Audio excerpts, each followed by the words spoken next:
السلام علیکم ورحمۃ اللہ وبرکاتہ۔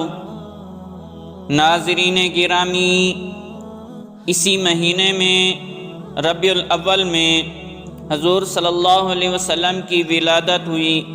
اسی مہینے میں حضور صلی اللہ علیہ وسلم کی وفات بھی ہے۔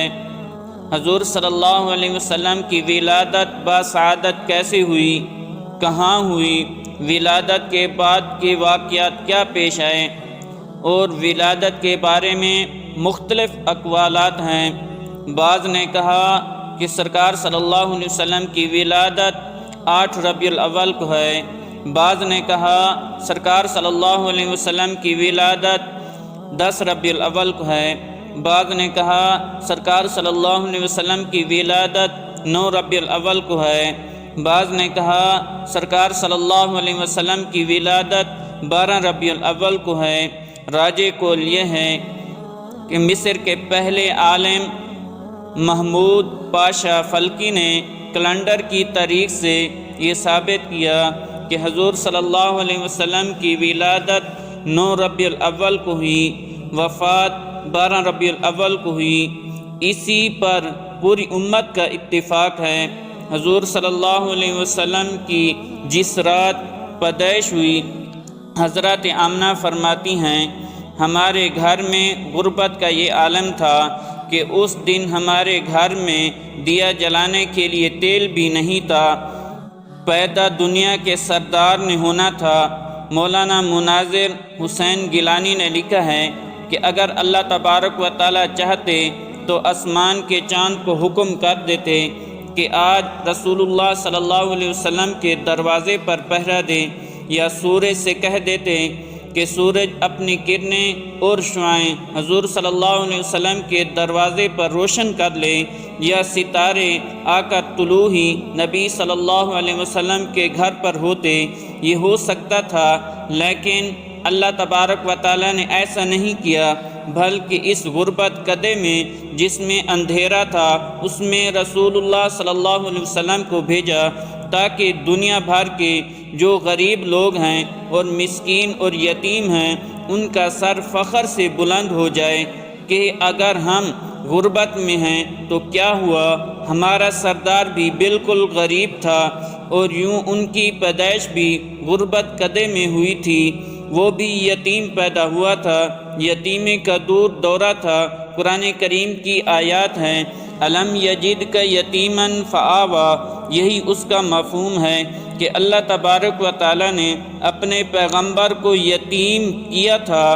آپ صلی اللہ علیہ وسلم سے پہلے آپ کے والد کو اپنے پاس بلا لیا، یعنی حضور صلی اللہ علیہ وسلم کی پیدائش سے 3 مہینے پہلے آپ کے والد فوت ہو گئے، اور حضور اکرم صلی اللہ علیہ وسلم ولادت کے بعد 6 سال تک اپنی اماں حضرت آمنہ رضی اللہ عنہما کی گود میں رہے، اور 6 سال کی عمر میں تھے کہ حضرت آمنہ رضی اللہ عنہما بھی فوت ہو گئیں، اور اس کے بعد حضور صلی اللہ علیہ وسلم کی تربیت عبد المطلب کے ذمے ہوئی، اور 10 سال کے بعد عبد المطلب بھی فوت ہو گئے۔ پھر حضور صلی اللہ علیہ وسلم کی پرورش آپ کے چچا کے گھر میں ہوئی۔ یہ حضور صلی اللہ علیہ وسلم کا ابتدائی دور تھا۔ حضور صلی اللہ علیہ وسلم جب پیدا ہوئے تو حضرت آمنہ فرماتی ہیں کہ ہمارے گھر میں کوئی چیز نہیں تھی۔ تہجد کے وقت دنیا میں تشریف لائے۔ جس وقت حضور صلی اللہ علیہ وسلم دنیا میں تشریف لائے اس وقت میں نے دیکھا مشرق کی طرف آتش فارس یعنی ایران کی وہ آگ جو ہزاروں سال سے جل رہی تھی۔ حضور صلی اللہ علیہ وسلم پیدا ہوئے تو اسی وقت وہ آگ بجھ گئی۔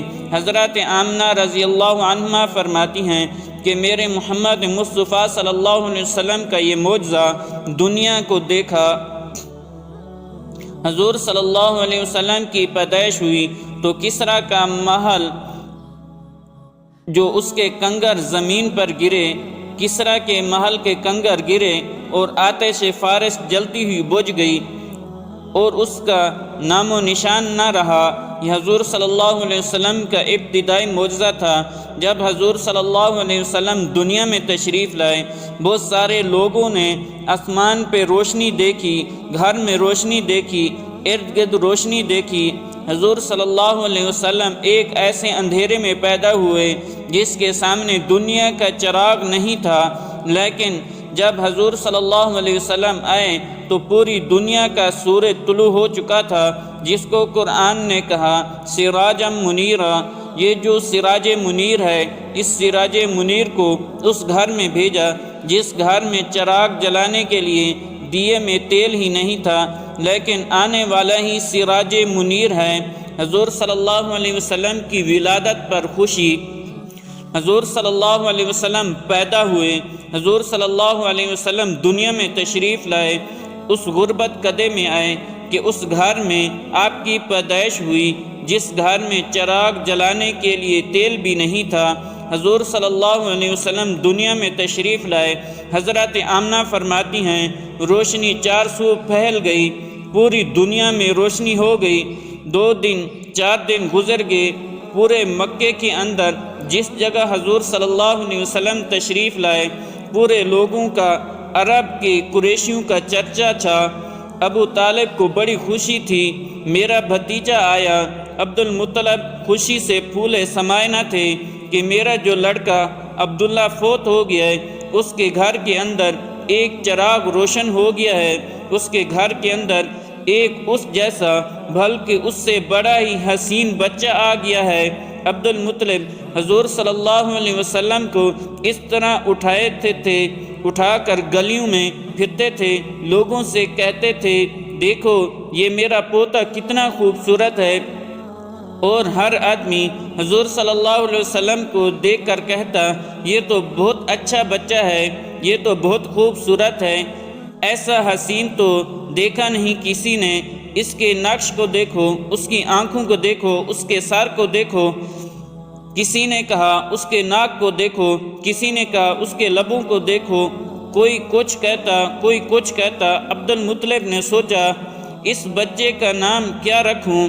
نام تو اس کا رکھنا چاہیے محمد۔